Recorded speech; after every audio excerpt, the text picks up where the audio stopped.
E aí? Bom, hoje eu queria tratar de um assunto um pouquinho mais sério com você. Eu queria te convidar para sentar com calma e ouvir um pouco esse vídeo. Eu queria falar sobre missões. Mas não se preocupe, porque eu não vou falar sobre dinheiro. Eu vou falar sobre chamado. Então, chama a vinheta para a gente conversar.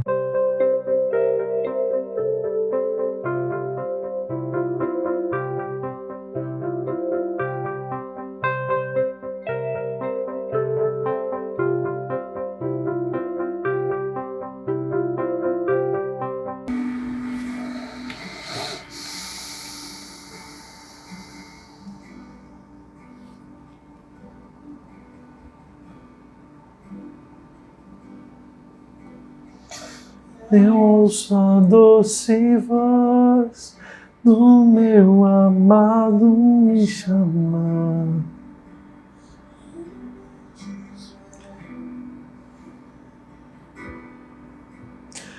Eu ouço a doce voz do meu amado me chamando. Ele diz: vem. Eu ouço a doce voz do meu amado me chamando. Ele diz: vem. Ele diz: vem. Quantas vezes você ouviu essa voz?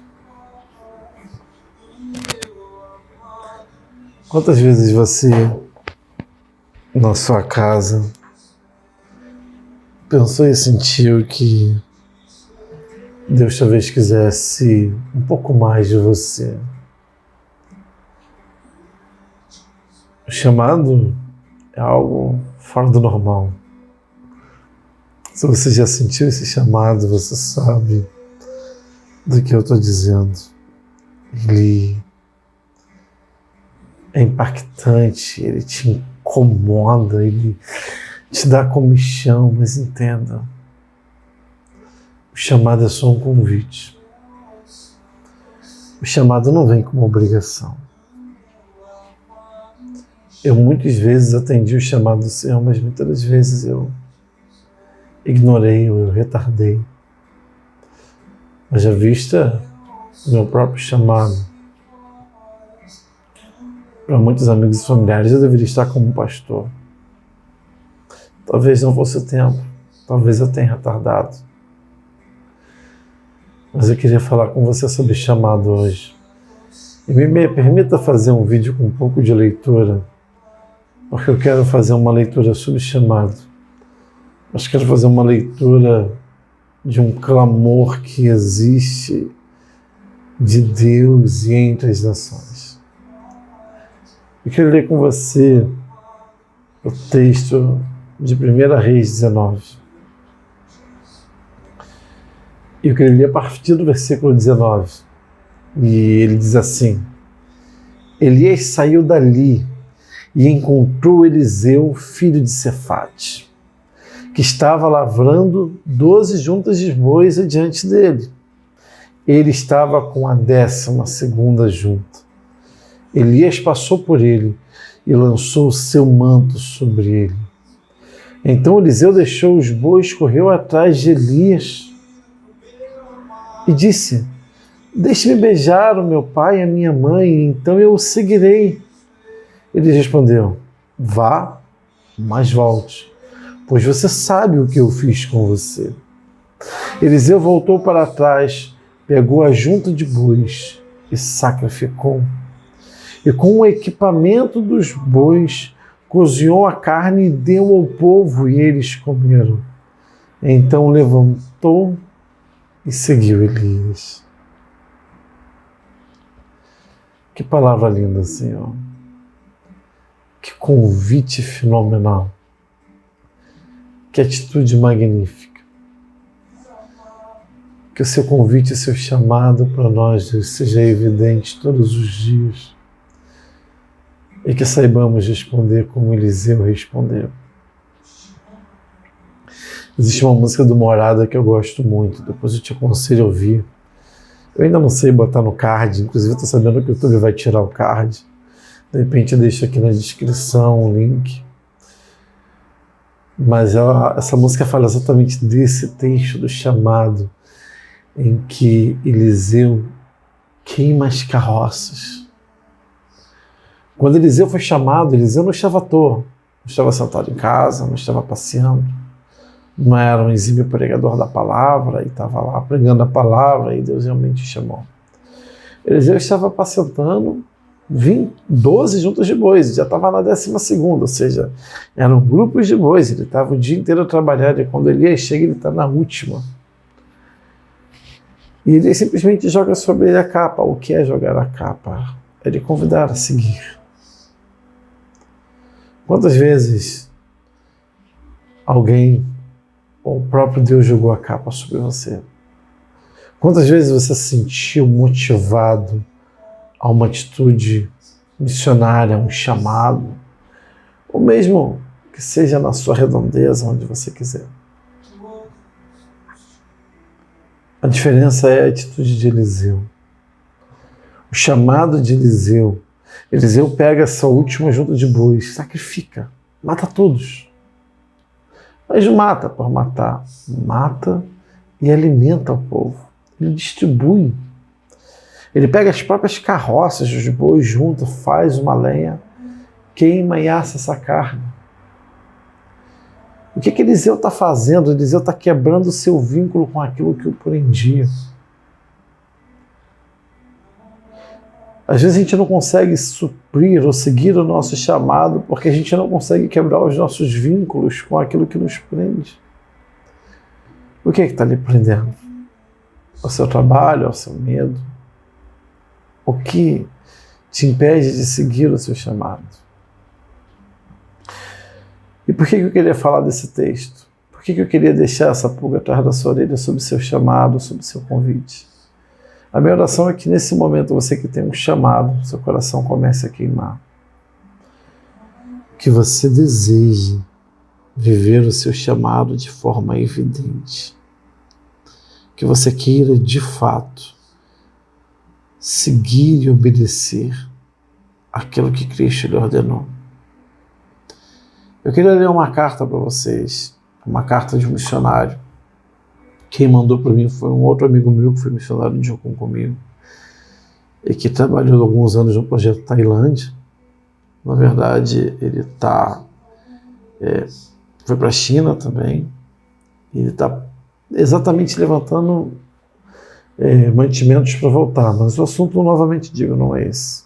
Você vai ver na carta que não é esse. E ele começa a carta da seguinte forma: estou compartilhando esse texto com o coração pesado e pedindo pela misericórdia de Deus. Choro diante desse depoimento do Kel Simon, amigo querido que está na Tailândia nesse momento. É líder da base que fazemos parte. Um cara apaixonado que tem se dedicado a apresentar a doce face de Jesus aos povos minoritários desta nação.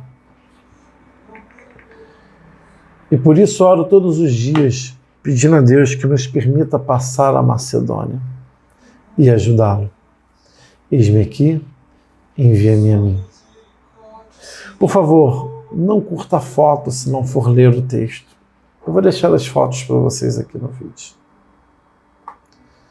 Você está vendo todas essas crianças e adolescentes? Pois é, eles são da etnia Palaung. Temos um trabalho semanal de ensino da palavra, onde frequentam entre 30 a 50 crianças, e 100% delas são budistas. A partir de hoje, não podemos ir mais lá. Você pode pensar, será que o proibiram de ir? Não. Somos amigos do líder da vila, mas é que Lucas 10:2 se cumpre até nos dias de hoje. Jesus disse que os obreiros são poucos e a seara é grande. Mas não deixaremos de atender apenas a esta vila. Teremos que parar outras 4 vilas. Todos trabalhos estabelecidos e frutíferos. Você pode me dizer, é por causa do Covid, depois melhora. Não melhora nada. Missões transculturais está passando, ao meu ver, um dos piores momentos da história. É difícil competir com a vida fácil que os atuais cristãos querem. É difícil competir com equipes missionárias de curto prazo, onde vivem viajando e conhecendo novos lugares a cada tempo. Quem vai querer morar entre os perdidos das milhares de vilas sem Jesus da Ásia, se podem conhecer dezenas de países por ano? Até mesmo é difícil competir com as bases missionárias, ninhos cheios que não querem enfrentar a dura realidade missionária. Que Jesus possa nos abençoar e nos ajudar a continuar orando para que venham mais obreiros. Dispenso críticas, isto é apenas o pulsar do meu coração. Também não estou condenando ninguém, que cada um siga caminhando por onde acha que Jesus o pediu para caminhar. Esse é o desabafo do Kelso, é um missionário na Tailândia. E o Kelso não está pedindo dinheiro, o Kelso não está pedindo mantimento, ele não quer construir um lugar, ele não quer alimentar a própria família. O Kelso simplesmente está sentindo falta de obreiros, ele não tem pessoas mais que queiram ir para o campo missionário. A gente tem missões muito bonitinhas, algumas vão passear todo mês de janeiro lá, com algumas missões que eu não preciso citar o nome. E passeiam, ficam um mês na Angola, num país pobre, acham a experiência muito bacana, tiram fotos, postam e voltam. Só que missões não é feita de viagens. Viagem é conferência. Quem é que fica sustentando aquele povo com a palavra? Quem vai discipular? Quem vai pregar? Quem vai abraçar essas crianças que hoje se encontram abandonadas? Porque muitas vezes elas só têm a igreja para abraçá-las. Nosso problema hoje com missões não é só financeiro. E é óbvio que esse problema também tem. Se você pode ajudar, por favor, ajude, pegue o contato, envie algo. Mas o nosso vídeo, a nossa necessidade é para você que tem um chamado, é para você que abandonou de alguma forma o seu chamado, é para você que ouviu uma palavra de missões e uau, eu quero, e se empolgou e disse para o seu pastor e de repente o sonho foi se esfriando. E você está aí agora sentado, olhando esse vídeo e se perguntando por que eu não fui. Era para eu estar lá chorando com o Kelso, era para eu estar lá chorando com o Maronildo. Maronildo é o amigo que me traz a carta. Eu quero te convidar a orar pelo seu chamado. O problema, como ele disse, é que hoje as pessoas não querem mais se envolver com missões. Você sabe por quê? Porque agora, quando a gente fala de missões, e a faculdade ensina muito sobre isso, missões agora é missão integral. O que é missão integral? Eu sou um missionário. E é lógico que você é e deve ser. Só que isso não é ser missionário, isso é ser cristão. Pera lá, gente, não vamos confundir as coisas. Eu entendo que é missão integral, eu aprendo isso na faculdade, saber a proposta linda. Mas a missão integral se apoia lá no texto de Atos, né? E você vai até a Judéia, a Samaria, depois até os confins da terra. Talvez você não tenha entendido o texto da maneira adequada. Talvez você esteja lá pensando que, não, é como diz lá, né, em Atos 1:8, né, e recebereis poder ao vir sobre vós o Espírito Santo. Cadê Atos 1:8? Vou abrir para vocês. Mas recebereis poder ao descer sobre vós o Espírito Santo, vocês serão minhas testemunhas tanto em Jerusalém como em toda a Judéia e Samaria até os confins da terra. E há quem pegue esse texto e diga o seguinte: olha, Jerusalém é um bairro, Judéia é o estado, Samaria é o país, até os confins da terra. Gente, pelo amor de Deus, nem de geografia o povo está entendendo que é manipular a Bíblia. Deixa eu te explicar o que é Judéia, o que é Jerusalém. Jerusalém é a capital de Israel. Jerusalém era a capital religiosa. Jerusalém era o centro de toda a religião judeia, dos judeus, de Israel. Então, quando o escritor está dizendo pregai lá em Jerusalém, é pregar no centro religioso, é prega na capital, é prega onde a coisa pode explodir para o mundo. Vai lá influenciar quem influencia. É uma pregação que começa de dentro da igreja, porque a igreja, você precisa ser motivado, precisa ser desconstruído para sair para fora. Então vá lá e pregue lá dentro. A Judéia, desculpa se você entendeu que era um estado, não é? A Judéia era onde ficava a capital romana. A Judéia era a província romana nos tempos de Atos. A Judéia era onde a manipulação romana acontecia sobre o povo, a dominação acontecia sobre o povo. Então, desculpa se você entendeu errado de novo. Não era um estado. Não era para você pegar no seu bairro, no seu estado, depois de conquistar a terra. Era para você pegar no centro religioso, na capital de tudo. Era para você ir lá na capital daqueles que te dominam, na capital governamental. Ou seja, era um evangelho que precisava nascer na religião, dentro do próprio cristianismo, na Jerusalém. Era uma religião que precisava nascer dentro daqueles que dominavam, dentro de Roma. Dentro daqueles que dominavam, que faziam um apostolado, que faziam catequese com o povo, impediu que esse evangelho fosse para frente. Era dentro desse centro romano de domínio, o evangelho também precisava ser pregado. Por quê? Porque era dentro de uma influência política. Então o evangelho também precisa ser pregado dentro de uma influência política. Samaria? Você já ouviu falar da palavra de um samaritano e você sabe muito bem qual é a explicação. Os samaritanos eram aqueles que eram rejeitados pelo povo de Israel. Os samaritanos eram os menos prestigiados, eles eram considerados imundos, porque eles tinham alianças com 5 outros povos. Então, o que o Chitô está dizendo é que você também deve pregar para aqueles que são rejeitados, para aqueles que são minoritários, para aqueles que pensam viver a religião, porque Samaria pensava que tinha a resposta da religião, né? A mulher samaritana lá discutindo com Jesus onde é aquele lugar santo da adoração, será aqui em Samaria ou será aqui em Jerusalém? Então aqueles que são de outra fé, aqueles que são de uma outra cultura, aqueles que são muitas das vezes rejeitados, o evangelho precisa chegar até eles. E aí ele diz até os confins da terra. Então, a Bíblia nunca te estimulou a começar um evangelho que fosse do bairro para o município, para o estado e para o país e depois atingir as nações. Até porque se Paulo tivesse vivido isso na época dele, nós não teríamos evangelho hoje no nosso país. Nós não teríamos o evangelho espalhado pela Europa, porque Paulo é aquele que sai para pregar aos gentios. É aquele que sai para pregar fora de Jerusalém. Os primeiros apóstolos, Pedro, ficam ali em Jerusalém. Paulo é aquele que vai para as províncias de Roma. É aquele que vai pegar toda a Itália, a Galácia, e ele vai pegar o evangelho de forma que o evangelho chegue até mim, até você. Um dia alguém perdeu suas famílias e veio para cá.